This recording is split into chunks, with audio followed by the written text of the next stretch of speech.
Shalom, queridos, leitura bíblica.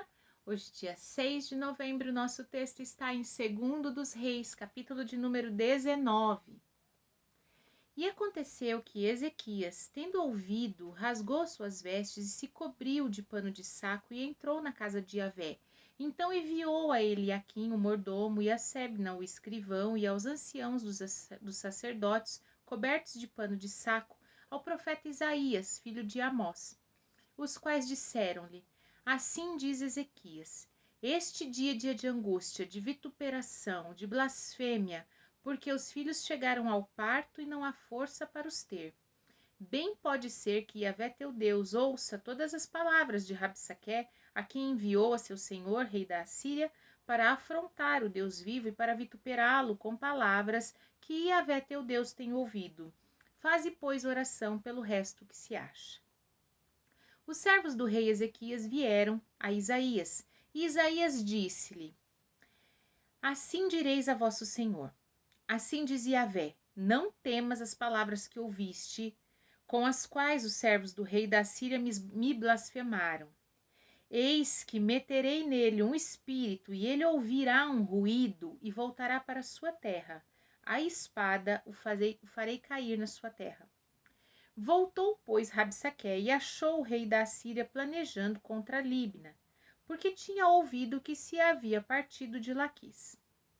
E ouvindo ele dizer de Tiraca, rei de Cuxi, eis que há saído para te fazer guerra, tornou a enviar mensageiros a Ezequias, dizendo: Assim falareis a Ezequias, rei de Judá: Não te engane o teu Deus em quem confias, dizendo: Jerusalém não será entregue na mão do rei da Síria.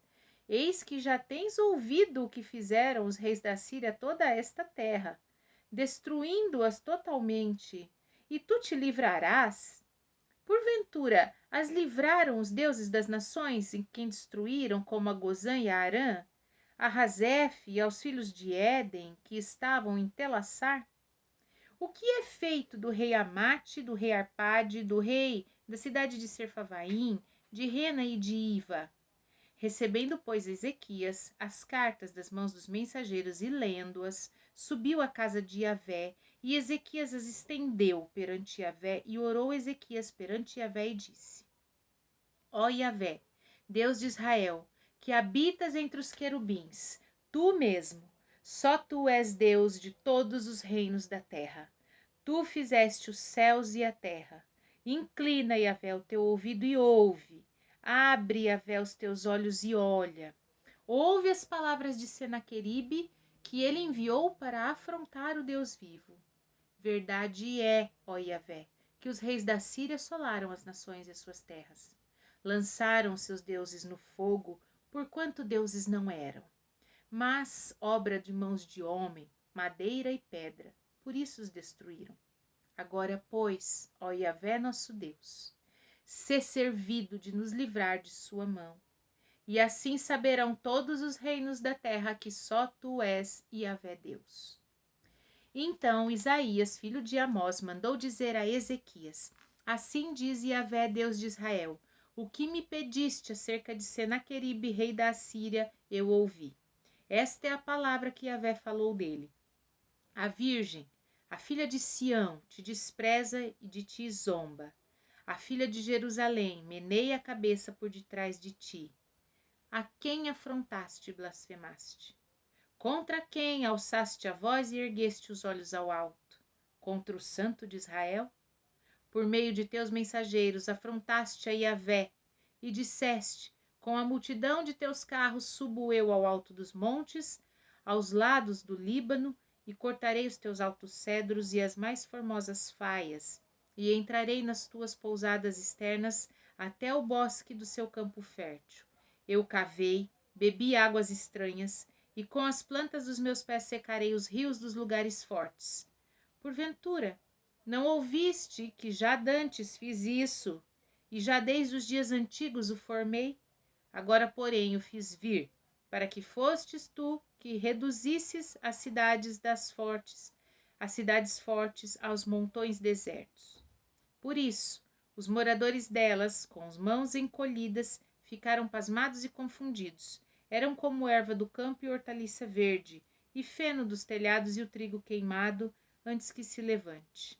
Porém, o teu assentar, o teu sair, o teu entrar e o teu furor contra mim, eu o sei.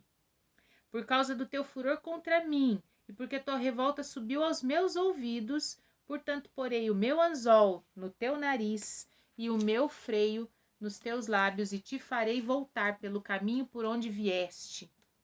E isto te será por sinal. Este ano se comerá o que nascer por si mesmo, e no ano seguinte o que daí proceder. Porém, no terceiro ano semeai e cegai, plantai vinhas e comei os seus frutos. Porque o que escapou da casa de Judá e ficou de resto, tornará a lançar raízes para baixo e dará fruto para cima. Porque de Jerusalém sairá o restante, e do monte de Sião o que escapou. O zelo de Yahvé fará isso.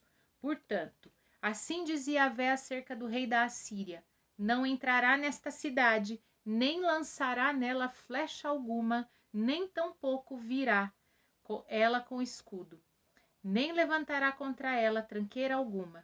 Pelo caminho por onde vier, por ele voltará. Porém, nesta cidade não entrará, dizia Yahvé, porque eu ampararei esta cidade para livrar por amor de mim e por amor do meu servo Davi. Sucedeu, pois, que naquela mesma noite saiu o anjo de Yahvé e feriu no arraial dos assírios a 185.000 deles. E levantando-se pela manhã cedo, eis que todos eram corpos mortos. Então Senaqueribe, rei da Síria, partiu e foi e voltou e ficou em Nínive. E sucedeu que, estando ele prostrado na casa de Nisroque, seu deus, Adrameleque e Sarezer, seus filhos, o feriram à espada. Porém, eles escaparam para a terra de Ararate, e Esar-Adom, seu filho, reinou em seu lugar. Agora nós vamos dar início à carta aos Hebreus. Carta aos Hebreus, capítulo de número 1. Havendo Deus antigamente falado muitas vezes e de muitas maneiras aos pais pelos profetas, a nós falou-nos nesses últimos dias pelo Filho, a quem constituiu o herdeiro de tudo e por quem também fez o mundo, o qual, sendo o resplendor de sua glória e a expressa imagem de sua pessoa, sustentando todas as coisas pela palavra do seu poder, havendo feito por si mesmo a purificação dos nossos pecados, assentou-se à destra da majestade, nas alturas, feito tanto mais excelente do que os anjos, quanto herdou mais excelente nome do que eles. Porque a qual dos anjos disse jamais: Tu és meu filho, hoje eu te gerei, e outra vez lhe serei por pai, e ele será por filho. E quando outra vez introduz no mundo o primogênito, diz: Todos os anjos de Deus o adorem. E quanto aos anjos diz: O que de seus anjos faz ventos e de ministros labareda de fogo. Mas do Filho diz: Ó Deus, teu trono subsiste pelos séculos dos séculos, cetro de equidade é o cetro do teu reino. Amaste a justiça, aborreceste a iniquidade, por isso Deus, o teu Deus, te ungiu com óleo de alegria, mais do que a teus companheiros. E tu, Senhor, no princípio fundaste a terra, e os céus são obra de tuas mãos. Eles perecerão, mas tu permanecerás, e todos eles como roupa envelhecerão, e como um manto os enrolarás, e como uma veste se mudarão. Mas tu és o mesmo, os teus anos não acabarão. E qual dos anjos disse jamais: Assenta-te à minha destra, até que ponha os teus inimigos por escabelo de teus pés? Não são, porventura, todos eles espíritos ministradores, enviados para servir a favor daqueles que hão de herdar a salvação? Oséias, capítulo de número 12. Efraim se apacenta de vento e segue o vento leste. Todo dia multiplica mentira e destruição, e fazem aliança com a Assíria, e o azeite se leva ao Egito. E Yahvé também com Judá tem contenda, e castigará Jacó segundo os seus caminhos, segundo suas obras o recompensará. No ventre, pegou no calcanhar de seu irmão, e pela sua força, como príncipe, se ouve com Deus.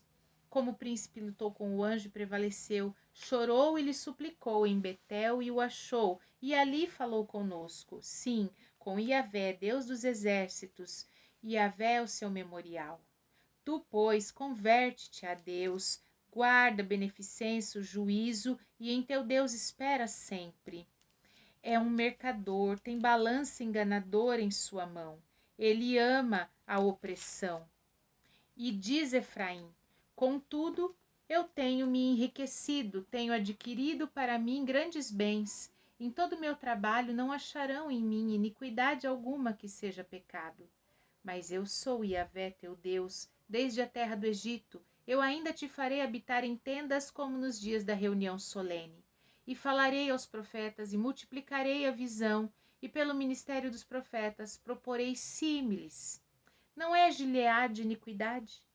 Pura vaidade eles são. Em Gilgal sacrificam bois, os seus altares são como montões de pedra nos regos dos campos. Jacó fugiu para o campo da Síria e Israel serviu por uma mulher, e por uma mulher guardou o gado. Mas Iavé, por meio de um profeta, fez subir a Israel do Egito, e por um profeta foi ele guardado. Efraim muito amargosamente provocou a sua ira, portanto deixará ficar sobre ele o seu sangue, e o seu Senhor fará cair sobre ele o seu opróbrio. Amém?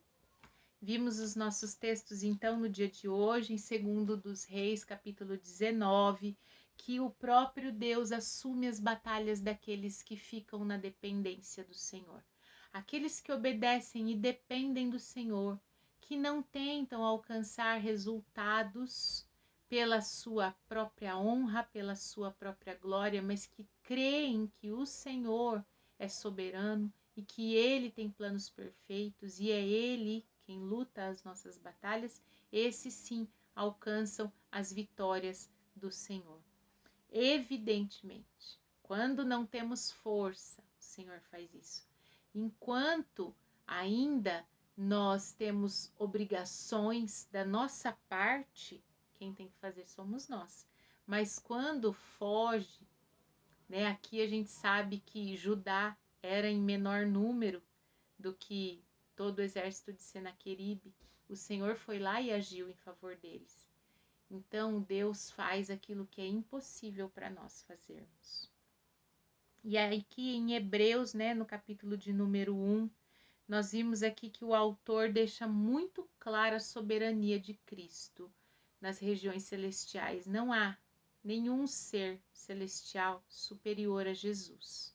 Não há ninguém que possa ser maior do que Jesus. Jesus é Deus Filho, né? Ele habita com Deus Pai em uma só pessoa, Deus Pai, Deus Filho, Deus Espírito Santo.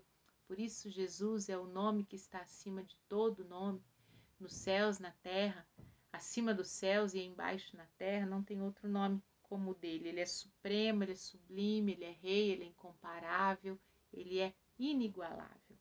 E em Oséias, aqui no capítulo 12, nós vemos que mesmo com todo o amor que Deus tem por seu povo, um amor de pai, mesmo assim, Deus não vai impedir que eles colham aquilo que plantaram. A lei da semeadura não vai ser contradita. Deus não vai contradizer aquilo que ele estabeleceu desde o princípio, né, como base de todas as coisas no mundo. Então Deus estabeleceu que cada semente produz conforme a sua espécie. Então o povo que plantou aqui rebeldia, idolatria, vai colher esses frutos. Assim é na nossa vida. Toda semente que nós plantarmos, nós vamos colher. Porque Deus é Pai, é amoroso, é bondoso, mas Ele é justo. Se Ele não permitir que a gente colha, Ele sai da sua condição de ser justo. O Senhor precisa manter aquilo que Ele fala, para que Ele seja justo. E nós temos que entender isso o mais rápido possível, para examinar a nossa sementeira em todo o tempo e escolher de forma consciente e sábia o que vamos plantar. Amém? Vamos orar? Pai, em nome de Jesus, Senhor, trazemos diante de Ti o nosso coração, com o reconhecimento de que só Tu és Deus, não há outro além de Ti, só Tu és soberano, Pai. Assim como este texto que nós vimos diz, não há outro, só Tu és Deus, e quando o Senhor age, todas as nações, todos aqueles que nos cercam, as pessoas que duvidaram, que questionaram, são obrigadas a reconhecer que só Tu és Deus, soberano, que não há outro além de Ti. Pai, que nós possamos dar também a Jesus a devida honra, a devida glória ao seu nome, reconhecendo a soberania de Jesus. E também clamamos ao Senhor, Pai, que o Senhor nos instrua e nos esclareça em todo o tempo, para que as nossas sementes sejam adequadas a uma colheita agradável. É o que nós te pedimos e já agradecemos em nome de Jesus. Amém. Shalom.